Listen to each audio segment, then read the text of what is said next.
আবারও ইনজুরিতে Neymar junior. ইনজুরির কারণে Panama ও মিশরের বিপক্ষে ফ্রেন্ডলি ম্যাচ, এমনকি বিশ্বকাপে মরক্কোর বিপক্ষেও মাঠে দেখা যাবে না নেইমারকে। অনেক কষ্ট পেরিয়ে আবার ফিরেছিলেন জাতীয় দলে।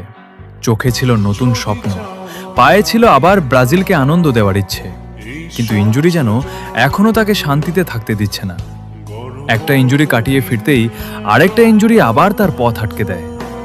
মনে হয় ফুটবল যখনই নেইমারের হাসিটা ফিরিয়ে দিতে চায়, ভাগ্য তখনই তাকে আবার কাঁদিয়ে দেয়।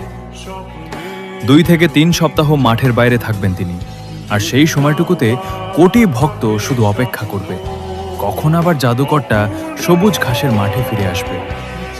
সৃষ্টিকর্তা নেইমারকে সুরক্ষিত রাখুন, কারণ এই ফুটবল দুনিয়া এখনও তার শেষ জাদুটা দেখার অপেক্ষায় আছে।